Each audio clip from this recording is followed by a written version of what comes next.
Hello everybody and welcome back to the channel. My name is Tola. If you're new here and you're just joining us, you're more than welcome. Please consider subscribing and remember to click on that bell notification icon. That way you get notified every single time I upload a new video, which is at least once every week. I also have a second channel here on YouTube dedicated entirely to my recipes. Cook with Tola Lusi is the name of the channel. I will leave a link to that channel in the description box. Please go over there and show me some love as well. Here on this channel, I talk about my life here in the UK. I try to give you snippets of what it feels like to settle in the UK as a new immigrant with family. I also share content around my job here in the UK centered around healthcare, and I have been documenting my progress so far, job search and whatnot.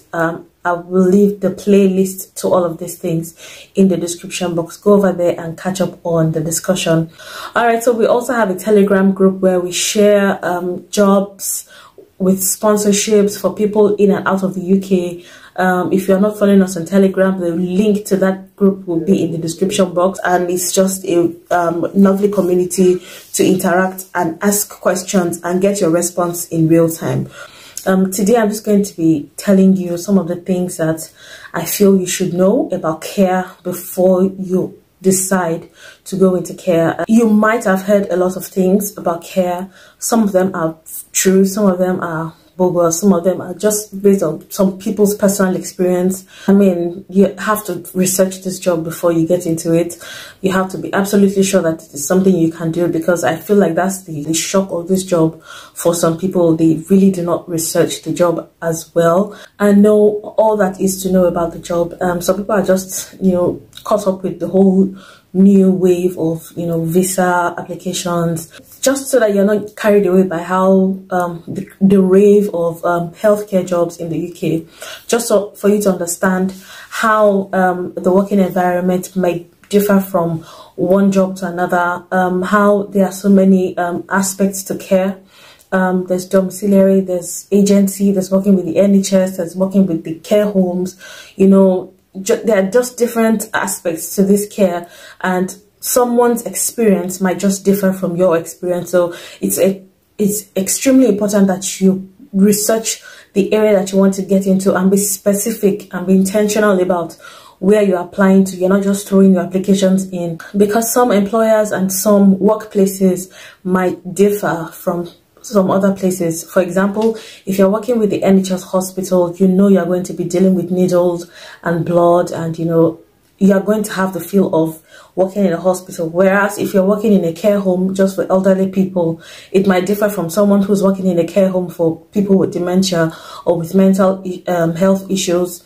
Or it might be entirely different from going to work in domiciliary care, where you're just going to people's homes and offering assisted living. So care is relative depending on what you are going into. So it's important to know some of these things, and that is what this video is going to be about today.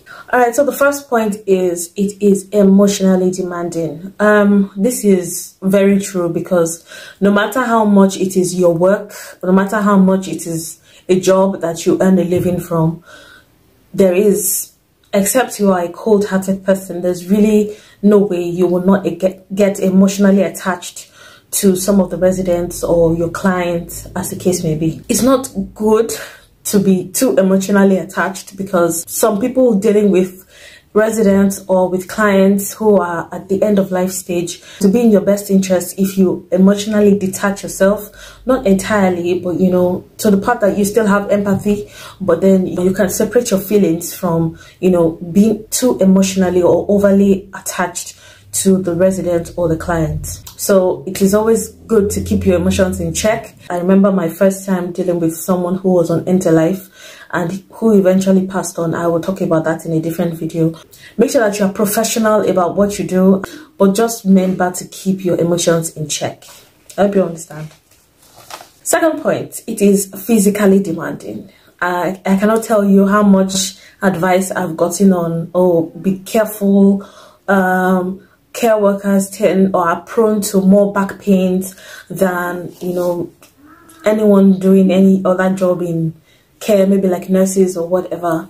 And that is because of the level of personal care you are giving to clients continuously for an extended period of time, because most of the time our shifts are usually extended. I personally work for 12 hours. Someone in the NHS may be working for 8 hours. Someone in domiciliary care may work for 3-5 hours. You know, it depends. So because of the extended amount of hours that we are working, and because of the level of care and comfort or support that we're giving to these clients or residents, as the case may be, it is important to know that this job is physically demanding. I remember that my first week when I started working, I had severe body pains. I was in pains, like my body was aching all over. The fact that I was working from home to work, and also the fact that we work long hours and it gets really, really busy, especially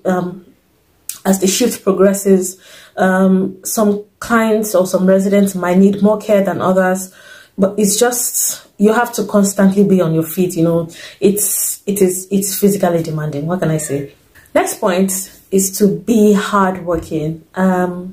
This goes without saying, but I feel it is important because I have worked with some people who were not as enthusiastic or as energetic as the job demands.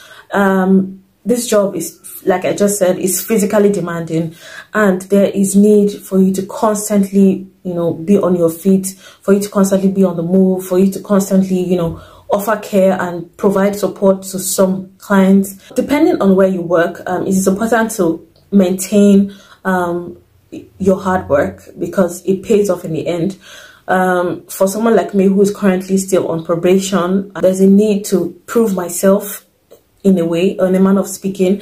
There's a need to prove myself, and I have to just, it's important to just keep up your energy throughout the shift. I understand that sometimes it can get tiring, especially working extended hours. It is important to keep up your energy. It's easier said than done, I understand, because I go through these things, but it is important to maintain your energy, maintain your enthusiasm, prove yourself that you are able to do this work, because there are lots of people who will step in if you decide to lag or appear to be uninterested. You understand what I'm saying? Next point is to think on your feet and be resourceful. There are times where you might walk into a situation where you need to provide care and you are unprepared, or something happens, because it usually does. It is important to be able to think on your feet and be resourceful, to be able to improvise with whatever you have. There are instances where things happen beyond your control. It's important for you to act quickly and, you know, act in the best interest of your client or the resident. It might be that the resident is about to fall. The best way to help them, or the best way to change or give someone care if the person has been incontinent, aka, you know, had a bowel movement, or, you know, just need to change or pad change. There's a need to, you know, always think on your feet, just in case something happens beyond your control. The best way to manage it and, you know, still provide this care that you're supposed to provide for this resident or client, without them feeling like you are incompetent, or you don't know what you're doing, or you've made a mistake. And if things go unplanned, the grace, yes, the grace to carry yourself and, you know, just improvise with whatever it is that you have on hand. This also builds your confidence and helps you, you know, that like there's nothing you can't handle. No matter what it is, you'll just find a way around it. So yes. All right, so the next point just pretty much helps you through the last 3 points I just mentioned, and its point is to stay fit. Obviously, with the kind of physical exertion that this job requires, you need to stay fit. Nobody needs to tell you really. So that is why personally I like to walk, and it's about 40 minutes, so it just helps me, it builds my agility. It's not always convenient, truthfully speaking, because you're walking to a 12-hour shift and you're walking back after a 12-hour shift. If you're driving a car, you know that you need more work because you're hardly exercising. So to stay fit, you either need to sign up for a gym membership, or, you know, create that time, set time aside and just get that work in, because it will pay off in the end.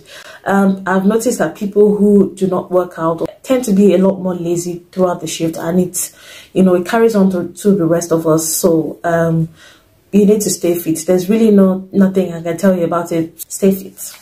All right, so something that you definitely want to know about care is that there is room for career progression.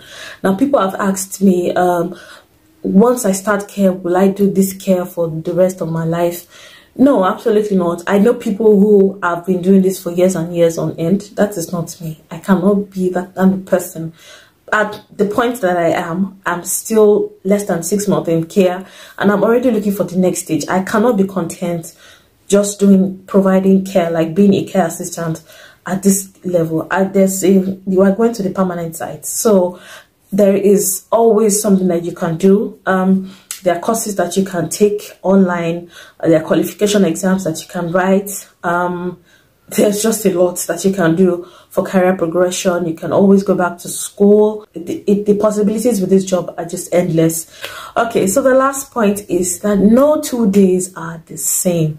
Either you're working with domiciliary care, or you're working with the NHS, or you're working in a care home, especially if you're working with mental health.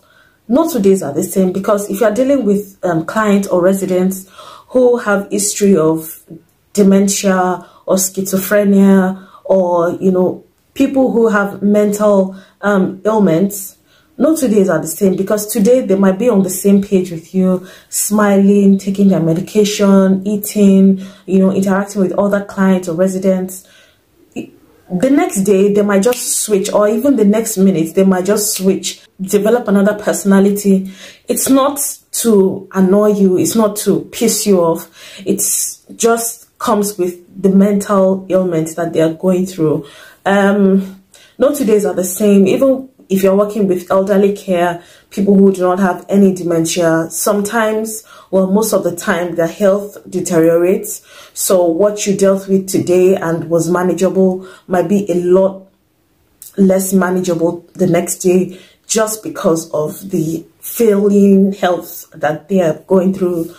Some of them might just require a lot more assistance than the previous day. Some might require less. Some might, just be at different stages. So it's important to note that, and, just prepare your mind that no 2 days are the same. Or if you've had it easy today, it might still be easy tomorrow, but then it might not. So this is just something that you need to go into with your mind open and have all the facts. So with these few points of mine, I hope this video has helped you. If you found anything of value in it, please don't forget to like, share, and subscribe. Share it to your friends with WhatsApp and Telegram, and I will see you in the next one. Goodbye, guys. Mwah.